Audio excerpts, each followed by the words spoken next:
Welcome to Off the Court, a show dedicated to making you the best version of yourself as a player and as a person. I'm Coach Jack, owner of Close the Gate Hoops, the #1 basketball training company in the state of Wisconsin.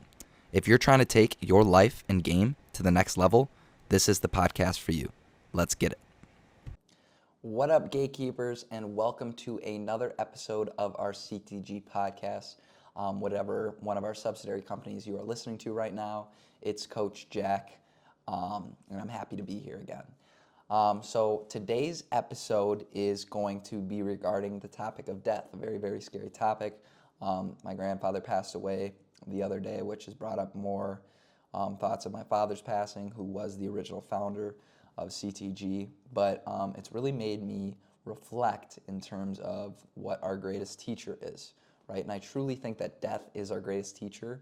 And the reason for this is it should force us to realize kind of the mortality of our existence, right? And I've talked about this previously on other podcasts, but I kind of have a deeper understanding of how it works. And if we walk around throughout our day understanding that we're always losing life, right? So a lot of times we think about living longer, right, and trying to prolong our life. No matter what you do, you're always getting closer to death. And death is the only true prophecy. It's the only true thing we know in this life is that we are going to die someday, right? And we don't know when that will be, but we do know that we're always getting closer to that death. And that's a very, very scary thing for people to think about, right? So they try not to think about it. But as a result, they live a life that's not true to themselves and it's not true to meaning. There was a famous, so Meditations is a very, very famous philosophical book written by a Roman emperor named Marcus Aurelius. And he would always walk around with a coin in his pocket to remind him when he heard that noise, it was a reminder that death is coming, right? Kind of like winter is coming in Game of Thrones, death is coming. And so he'd always question himself, is this what I would want to be doing right now if I knew that death was going to be following afterwards?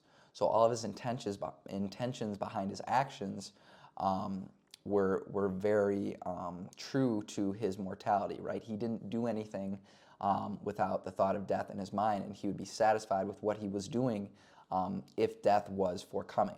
Now, this doesn't mean we just engage in every pleasurable activity that is known to man, right? Because there is the chance that you might not die tomorrow, right? So you could die tomorrow, but you also might not die tomorrow. So that doesn't mean you just go all out on all the things pleasurable like junk food or drinking, things of that nature, that in the moment can feel good, but afterwards does not, right? So a lot of people take the approach, if I'm going to die tomorrow, I can do whatever I want today. But it's the theory of chance, right? So you could not die, so we still have to prepare for that future, right? And so how I've been pondering it is we don't want to fear death, right? It's very, very important. There's two ways you can go about death. You can fear death or you can accept death, right? And so if we fear death, a lot of our life is living in worry of what death could bring, right? What happens after death? When am I going to die? Things of that nature. So we're constantly anxious and worriness about death. As a result, we miss the present moment, right? We miss the now because we're so worried about things, right? So if we're worried about things and anxious about things, we're not in the moment, right? And so that's how you can make a long life short. And I'll repeat that, a long life short. Fear of death makes a long life short. And how this works is if you're fearing death, you're always anxious and worried about what's going to happen when you die or when you're going to die. And as a result, you miss the present moment, making your life shorter and shorter, right? The length of a life is more or less of how present we are, right? Because the only thing that is real is the right now, right? So you can only make a life longer by constantly being in the now. And I know that can get complicated at times, but I promise it will click at some point for you gatekeepers. And again, back to acceptance. So instead of fearing death, we want to accept death, right?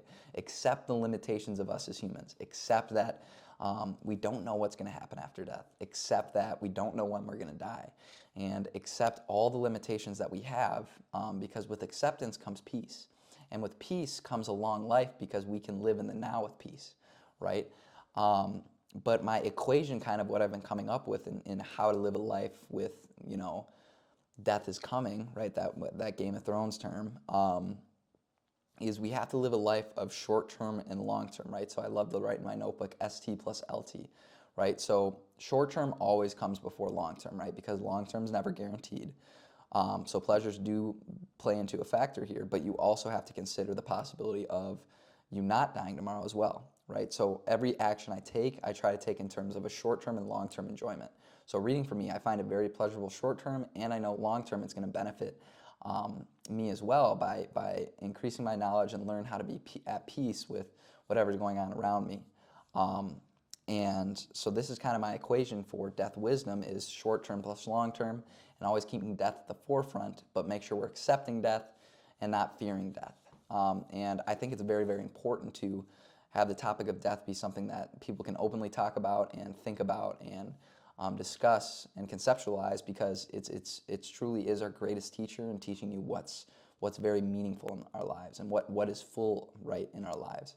And a lot of the things we chase in our life aren't full, right? A lot of the things we chase are empty, and they really don't have any meaning. And a lot of people get to the end of life and they realize, all the things they were working for, they don't have any meaning in the ends of it, and it wasn't what they were looking for, right? So I encourage all of you gatekeepers to ponder death and the fact that we are mortal and that we are going to die.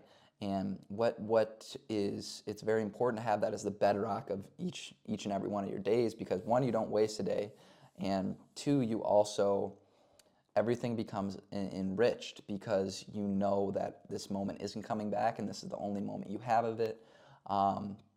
And you start to realize what's truly important, right? Because we know death is coming, and we know that everything is going to be forgotten at some point. We understand that accomplishments really don't mean anything. Legacy doesn't mean anything. How people perceive us don't mean anything. It's all going to be forgotten, right? And so we truly realize what's the most important thing, and that's other people, right? One being pondering our mortality, and then focusing on others, right? Because that's truly what fills us. Because by ourselves we are nothing. It's all about how we make others feel and how we benefit other human beings. So I encourage you gatekeepers, start pondering death more, and try not to be scared of it, right? Try not to be scared of death, and think about it often, and think about what you would want to do with your time right now if you kept death at the forefront of your mind. And I know a lot of these I babble on, gatekeepers, so I'm sorry if I repeated myself a lot, but always reach out if you got any questions. And I just love talking about new things that I learn as well, and some things that have helped me live more presently and live more with peace, and just to live a happier life that's surrounded by trying to make others better people. Thanks, gatekeepers. Stay tuned.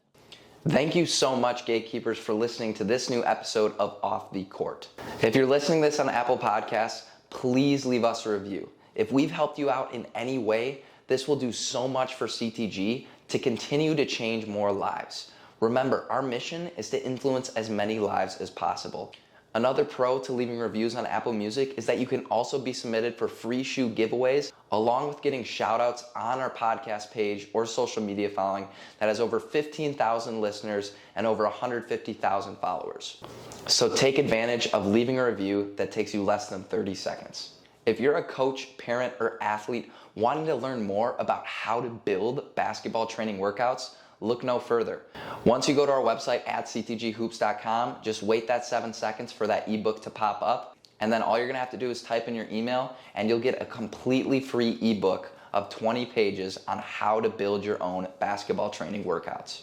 Make sure you follow us on all our social media pages at CTG Hoops.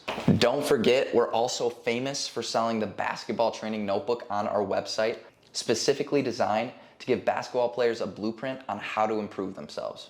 Make sure you check out all other CTG branches, including CTG Mindset, which is sports psychology driven, CTG Growth, which is more towards life coaching, so it reaches people other than just athletes, and CTG Nutrition, which focuses on sports nutrition, how to fuel our body to give the best results. So we have CTG Hoops, Mindset, Growth, and Nutrition. Make sure you go check out all the websites, social media platforms, and podcasts that these branches offer if you're looking to become the best version of yourself. All of these links are in the description below. Never hesitate to reach out to me, Coach Jack. I'm always going to be here for any type of questions that you guys may have. Thank you.